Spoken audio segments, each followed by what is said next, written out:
Y el tema del día de hoy, yo lo nombré, la verdad no soy buena para los nombres, nomás le iba a ponerle una palabra, pero dije mejor le pongo un poquito más así de emoción y le puse encuentro con su gracia. Entonces, como se imaginan, el tema del día de hoy va a ser de la gracia de Dios. Y yo cuando estaba escribiendo este mensaje, me hice la pregunta de qué es la gracia de Dios. Yo creo que muchos hemos escuchado acerca de la gracia de Dios y eh, en nuestra vida cristiana hemos escuchado mucho eso de se te ha dado gracia o la gracia de Dios sobre tu vida, pero creo que cada persona tiene una definición diferente de lo que es la gracia, porque no, si abrimos la Biblia no vamos a encontrar una así de que gracia significa esto, o sea, no lo vamos a encontrar de esta manera, pero al hacer el mensaje me tomé la libertad de preguntarle a varias personas qué significa para ellos gracia, la gracia de Dios, porque gracia la podemos hablar en muchos aspectos, pero hablando en el área pues divina de la iglesia, de lo que es Jesús, ¿qué es la gracia? Y la primera persona me dijo lo siguiente, dice, gracia es algo que me elige y me sigue eligiendo aunque no lo merezca o me esfuerce mucho. He visto la gracia de Dios porque pese a mis perezas, a mis miedos, cobardías, conformismo y apatía, sigo viviendo cosas que me hacen madurar y crecer. Es algo que cubre mis imperfecciones, tal y como el amor, y me presenta a otros como una persona más completa y perfecta, y de esa forma poder ser un puente para que la gente encuentre a Jesús y su iglesia. Detrás de cada destello de gracia hay un propósito. Se inspiró la persona que me dijo eso y se me hizo muy bonito ese significado que tiene esta persona acerca de la gracia. Y la segunda persona me dijo esto, la gracia es papá abrazándome, sin importar si apesto, sin importar mi condición, sin importar el lugar donde me encuentro, él me busca, me encuentra, me abraza y me transforma. Es aquello que me empuja día a día a amarle, a servirle y a predicarle a otros de él. Es aquello que me empuja a ser mejor, porque creo que lo que costó su gracia lo amerita. Y se me hizo muy, muy profundo, muy bonito esto, y una vez que ya les di sus significados, vamos a orar rapidito para empezar el mensaje.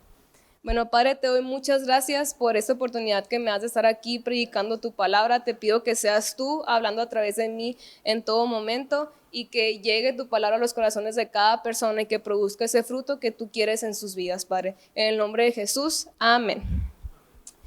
Y una vez pues que ya le pregunté a las personas, me tomé la libertad de buscar en internet, siendo específica ChatGPT, la palabra gracia. ¿Qué significa la palabra gracia?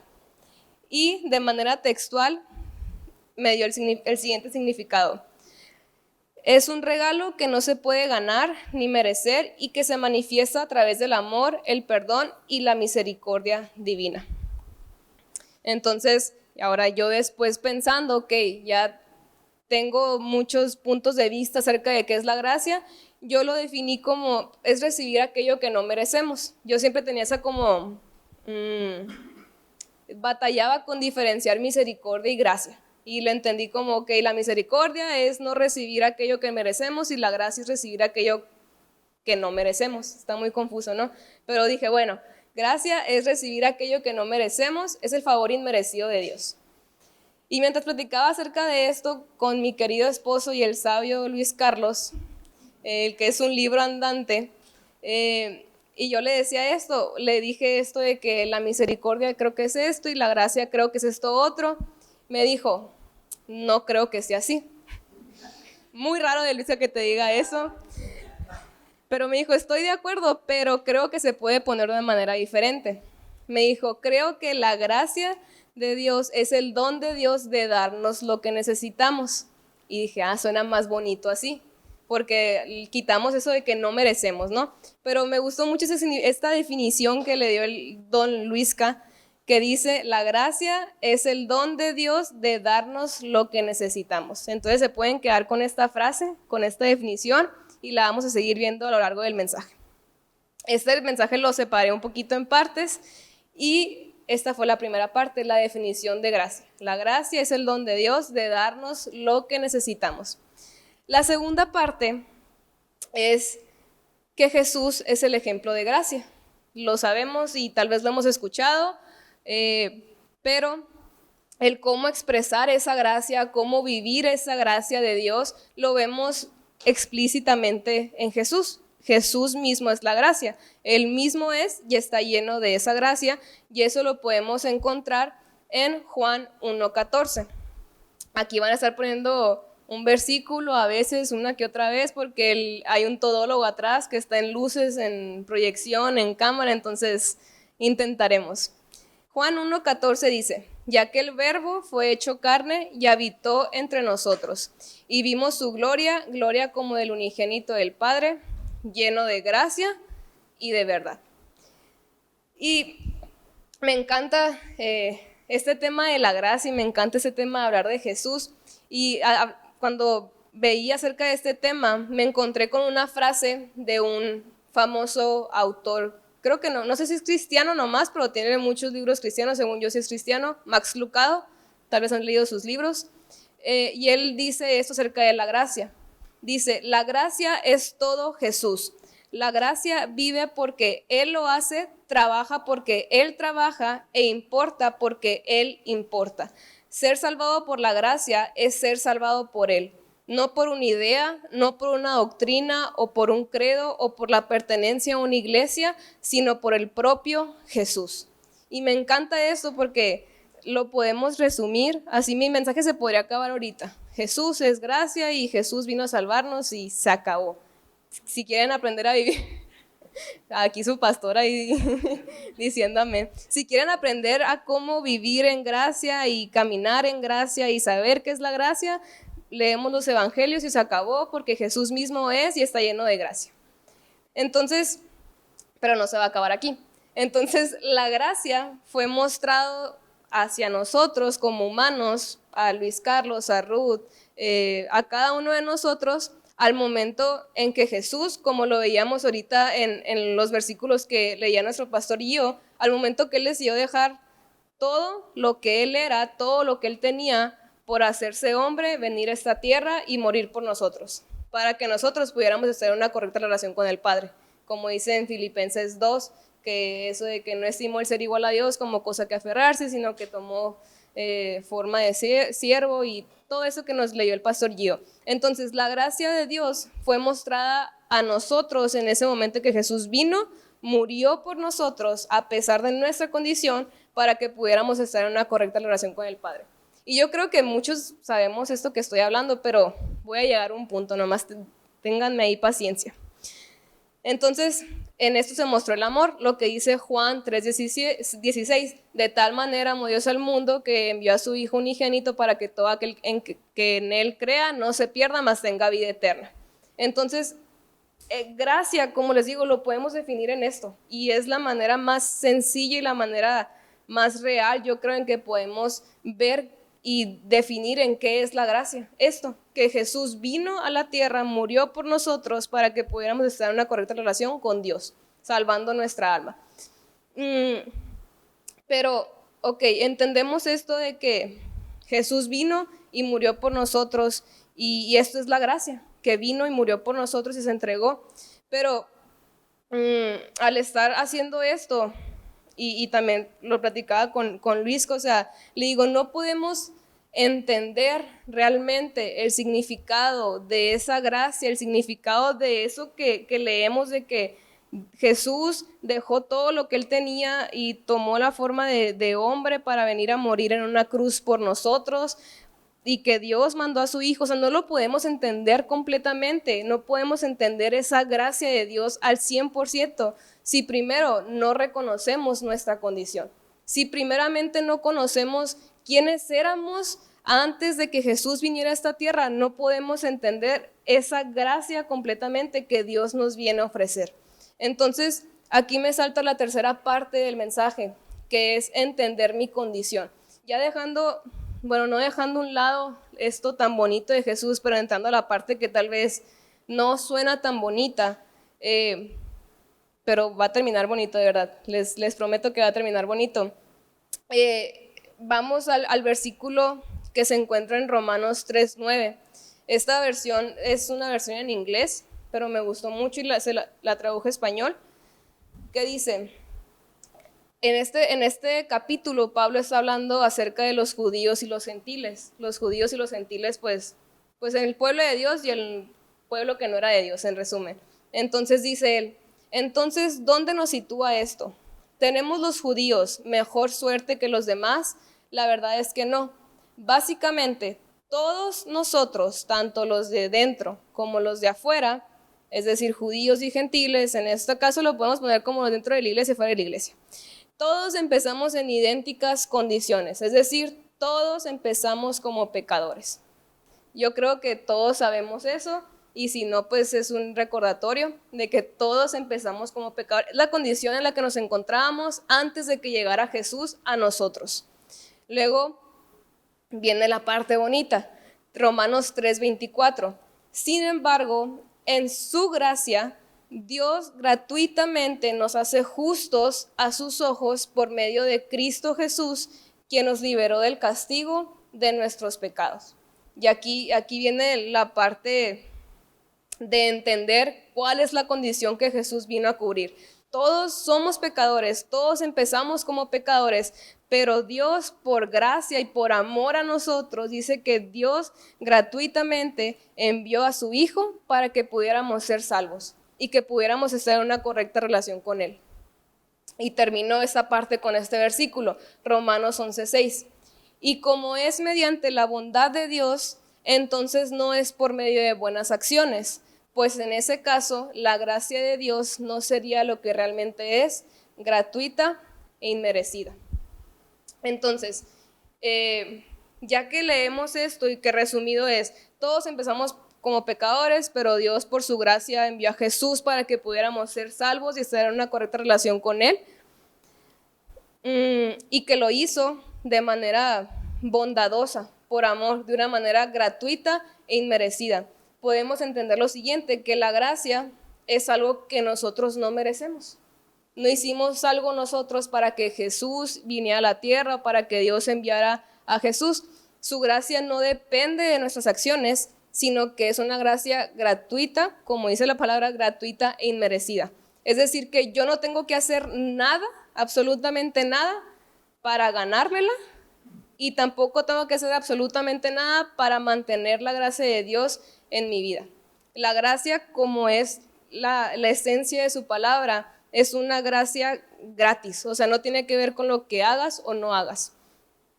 Y me encanta eso porque podemos llegar a la conclusión de que la gracia depende totalmente de la bondad de la persona a quien la da y no de la persona que la recibe.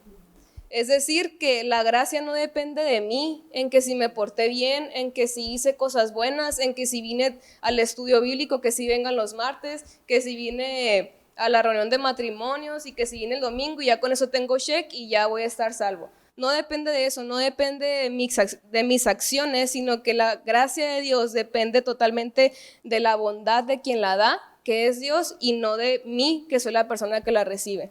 Entonces, estamos tan acostumbrados en esta vida, en nuestra sociedad, en que todo cuesta, que todo en la vida cuesta, ya sea dinero, ya sea tiempo, ya sea esfuerzo, ya sea un sacrificio, pero lo maravilloso de aquí es que esta gracia de Dios es gratis y que eso es lo que lo hace tan segura, que viene totalmente de Dios, que es gratis, que viene de la bondad de Dios, aquel que no falla, aquel que permanece y que no depende de mis acciones. Y a mí me encanta pensar eso porque puedo descansar en que a pesar de mi condición, a pesar de cómo yo esté, a pesar de lo que yo haga, puedo descansar en que la gracia de Dios siempre va a estar para mí. Y primeramente que se mostró al venir a Jesús aquí a la tierra a morir por nosotros, y que esa gracia de Dios siempre va a permanecer, que ese amor de Dios siempre va a permanecer porque no depende de mí. Ahora, no voy a llegar a esta parte en que no, simplemente por el hecho de que no dependa de mí significa que ya me voy a quedar quieta sin hacer nada. Como mencionaba en un principio, ahorita voy a llegar a ese punto, pero como mencionaba en un principio, y que dije que se grabaran esta frase porque la vamos a seguir viendo en el mensaje. La gracia de Dios es el don de Dios de darnos lo que necesitamos. Y eso también me lo vino a recordar mi maravilloso señor Luis Carlos, señor esposo, que de verdad si un día tienen un tema en mente, hablen con él y les va a llegar a cambiar muchas cosas así. No, les va a venir a decir muchas cosas que no vemos normalmente, que de verdad es algo muy padre platicar con el Luisca. Y hablando acerca de esto con él, y cuando me vino a traer esta revelación, le estoy dando crédito ahí para que no vayan a decir aquí que tuve plagio. Cuando me dio como este diferente significado de lo que es la gracia de Dios, me recordó de la historia del hombre que se encontraba en la cruz con Jesús. Aquel que cuando colgaban a Jesús, ya ven que cuenta la historia de que había dos hombres a los lados de Jesús, a la izquierda y a la derecha. Entonces, en esta historia, uno de los hombres le dice a Jesús, Jesús, acuérdate de mí cuando vengas en tu reino. Y cualquiera pudo haber pensado en ese momento que lo que él necesitaba en ese momento, el hombre que estaba colgado, no era que Jesús se acordara de él en su reino, sino que pues mejor bájalo para que pueda seguir viviendo, mejor bájalo y que el imperio romano lo perdone y que pueda seguir con su vida, que deje de robar o lo que sea que haya hecho y que siga con su vida. Pero Jesús le contesta, a lo que le dice este hombre le contesta, te aseguro que hoy estarás conmigo en el paraíso. Y aquí fue cuando que platicando con el Luis que me dio una, así de que no lo había pensado, jamás lo había visto de esta manera, que Jesús le extendió gracia y le dio lo que él necesitaba. Le dijo, te aseguro que hoy estarás conmigo en el paraíso. ¿Qué fue lo que Jesús le dio aquí? Jesús le dio el perdón para poder estar una eternidad con él. Entonces, Jesús nos da esa gracia a nosotros de darnos lo que necesitamos. Tal vez, es así como les digo, pudo haber sido tan fácil que Jesús le hubiera dicho, bueno, el imperio romano ya te perdonó, sigue con tu vida. Pero Jesús le dijo, te aseguro que hoy estarás conmigo en el paraíso, porque tuvo gracia sobre su alma, tuvo gracia sobre su eternidad. Y una vez que hemos comprendido esto, que hemos comprendido esto de que gracia es el don de Dios de darnos lo que necesitamos y que Él viene a cubrir una condición de que éramos pecadores, pero luego Él envió a su Hijo Jesús para morir por nosotros y poder estar en una correcta relación con Él y que lo hizo de una manera gratuita e inmerecida, es decir, que tú y yo no podemos hacer nada para que eso se quede o se vaya. Hay una manera muy fácil de saber que hemos comprendido y entendido esto de la gracia. Es que vamos y la compartimos. Así, no hay otra manera más sencilla de saber que hemos comprendido lo que significa la gracia, porque yo creo que alguien que ha experimentado la gracia de Dios, alguien que ha entendido qué es la gracia de Dios, no se puede quedar callado, no se puede quedar quieto, no se puede quedar sin decir nada acerca de ese amor tan grande que ha recibido de parte de Dios. Y con esto me quiero saltar a mi última parte del mensaje, que es nuestro rol, nuestro papel como iglesia, nuestro papel como creyentes. Y en esta parte voy a separarla en dos. En 1 Corintios 15:10, Pablo está hablando aquí y dice lo siguiente: sin embargo, lo que ahora soy, todo se debe a que Dios derramó su favor especial sobre mí y no sin resultados, pues he trabajado mucho más que cualquiera de los otros apóstoles, pero no fui yo, sino Dios quien obraba a través de mí por su gracia. Y aquí podemos ver claramente en estos versículos y en la vida de Pablo también, que la gracia no es solamente algo que se nos ha sido dado, no es solamente un regalo que recibimos de manera gratuita e inmerecida, o sea, sí lo es, pero no solamente es eso, es algo más que eso, sino que la gracia es el poder de Dios que trabaja en nosotros para cambiar nuestras capacidades para vivir, nuestras capacidades para trabajar, nuestras capacidades para sufrir, nuestras capacidades para obedecer. La gracia es algo que produce un resultado en nuestra vida. Porque una vez que experimentamos, como les digo, esta gracia de Dios en nosotros, no es algo que se va a quedar sin resultados, porque el amor de Dios es algo que va más allá. Y si realmente hemos comprendido lo que es esa gracia y ese amor de Dios, de verdad que no hay manera de podernos quedar callados. Y dice Pablo que la gracia que fue derramada sobre él no fue en vano, ya que tuvo resultados, que la gracia que estaba sobre él constantemente lo llevaba a predicar el mensaje de la cruz, y lo podemos ver en el Nuevo Testamento, cuántas iglesias, a cuántas partes no fue Pablo predicando de ese encuentro y de ese mensaje que él había tenido de Jesús. Él sabía que no se podía quedar callado, y entonces la gracia que se derrama sobre nuestras vidas no es solamente para poder sentir bonito y decir de que ay, qué padre cómo Dios me ha amado, sino que la gracia de Dios ha sido derramada sobre nuestras vidas para que nosotros podamos dar el conocer el mensaje de Jesús. Y a lo quiero ligar a un punto, que es que gracia y gloria van de la mano. Gracia se nos es derramada para que nosotros demos a conocer ese nombre que salva, que es Jesús, y que Él sea glorificado.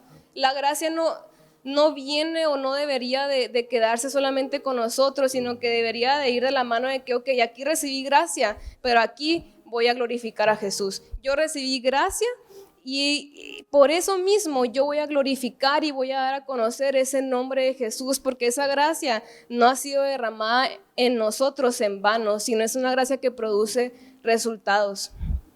Y con esto me salto a esta última parte de un ejemplo que a mí me encanta, que se encuentra en Juan 4, que habla de la mujer samaritana. Es una historia larga, no la voy a leer toda porque llevaría tiempo, pero la pueden encontrar en el capítulo 4 de Juan, y la voy a ir leyendo saltándome versículos, aquí van a estar atrás.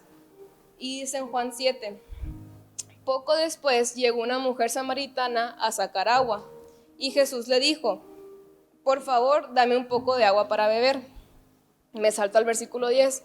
Jesús contestó a la mujer: si tan solo supieras el regalo que Dios tiene para ti y con quién estás hablando, tú me pedirías a mí y yo te daría agua viva. Ahora el 13 al 18. Jesús contestó: cualquiera que beba de esta agua, hablando de él, pronto volverá a tener sed, pero todos los que beban del agua que yo doy no tendrán sed jamás. Esa agua se convierte en un manantial que brota con frescura dentro de ellos y les da vida eterna. Por favor, Señor, le dijo la mujer, deme de esa agua, así nunca más volveré a tener sed y no tendré que venir aquí a sacar agua. Jesús le dijo: ve y trae a tu esposo. No tengo esposo, respondió la mujer.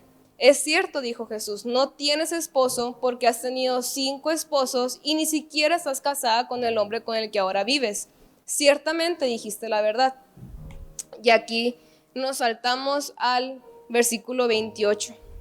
Dice: la mujer dejó su cántaro junto al pozo y volvió corriendo a la aldea mientras decía a todos: vengan a ver a un hombre que me dijo todo lo que he hecho en mi vida. ¿No será este el Mesías? Así que la gente salió de la aldea para verlo.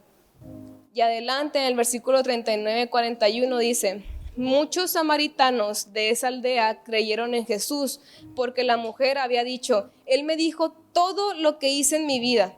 Cuando salieron a verlo, le rogaron que se quedara en la aldea, así que Jesús se quedó 2 días, tiempo suficiente para que muchos más escucharan su mensaje y creyeran. Y me encanta ver esta historia con esta perspectiva, que la mujer esta, como le dicen en unos versículos anteriores, él le dice a la mujer: no tengo esposo. Y él le dice: es cierto, no tienes esposo, has tenido 5 y con el que estás ahorita no es tu esposo. Siguen teniendo una conversación. Y me encanta que la mujer no le importó que Jesús le hubiera dicho: es cierto que tuviste 5 esposos y con el que estás no es tu esposo. Ella se enfocó en lo importante, que Jesús le estaba diciendo que él era el Mesías. Dice que ella salió corriendo, que fue a la aldea donde estaba y que le dijo a todos: hey, vengan a ver a todos, este hombre me dijo todo lo que he hecho. No le importó, o sea, yo creo que, no sé si ya tenía la fama o capaz no tenía la fama, Pero ella dijo, no me importa, Él me dijo todo lo que he hecho en mi vida y no será este el Mesías. Y que el pueblo la escuchó y que todos fueron con Jesús y le rogaron que se quedara. Y dice aquí que muchos más escucharon su mensaje y creyeron. Y me encanta esto porque la mujer recibió gracia, porque yo imagino que en ese tiempo estaba mal visto haber tenido 5 esposos y luego estar con uno que no era su esposo. Si en este tiempo, no me imagino en aquel tiempo, ¿no? Entonces a ella no le importó, dijo, no me importa si me tengo que exponer a mí misma, no me importa si tengo que dar a conocer mi condición, no me importa si tengo que gritar a los 4 vientos lo que hice y lo que fui, lo único que importa es que este hombre supo todo lo que yo he hecho y él es el Mesías, lo tienen que venir a conocer. Y dice que gente vino y conoció a Jesús, y este es nuestro papel como iglesia. Nuestro papel como iglesia es decir, mira lo que ha hecho Jesús conmigo, no importa mi condición, no importa, tal vez tú puedes ser la persona más así de mejor testimonio en la vida, pero al final de cuentas lo que Él vino a cubrir es la condición de tu corazón y de tu alma, y la condición de que éramos pecadores. Y ese es nuestro papel como iglesia, que tenemos que decir, este hombre Jesús, Él vino a cubrir esa condición en mi corazón, Él vino a cambiar mi vida, cambió el rumbo de mi alma, cambió el rumbo de mi eternidad, me vino a dar una salvación, me vino a dar seguridad, me vino a dar paz, esperanza. Y ese Jesús es el que ustedes deben de conocer, al Jesús que da vida, al Jesús que da esperanza. Y ese es nuestro papel, iglesia. Debemos de comprender que gracia se ha derramado sobre nosotros, no para quedarnos callados, no para sentir bonito, no para venir los domingos y convivir juntos como iglesia. Es un papel muy importante, sí, pero también va de la mano y va ligado a que esa misma gracia la debemos de dar a conocer a las demás personas, la debemos de extender nosotros a las demás personas, pero también tenemos que hablar de esa gracia que hemos recibido y demostrar a Jesús a las personas. Debemos de ser ese puente que conecte a Jesús con su iglesia y que podamos ser cada día más aquí, que más personas puedan conocer a Jesús, que más personas puedan tener esa esperanza.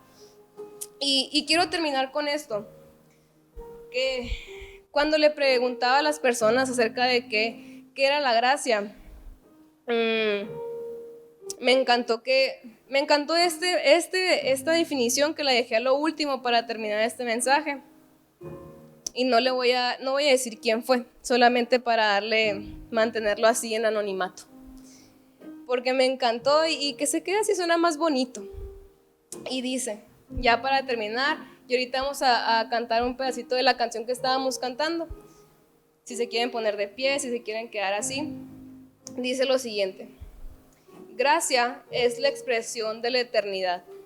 Gracia es una probada de la eternidad, donde dice la Biblia que no habrá más llanto, más dolor ni enfermedad. No es un adjetivo, es un estado en el que vives. La gracia es como un plano en el que vives, donde no hay manchas ni hay errores, no hay expectativas, no hay metas, solo se es con Dios. Es una coexistencia con un amor inagotable. La gracia, me dan ganas de llorar. La gracia es un deseo incondicional de Dios de estar con nosotros por la eternidad. Por eso la historia de Jesús vale la pena y es la única que vale la pena contar.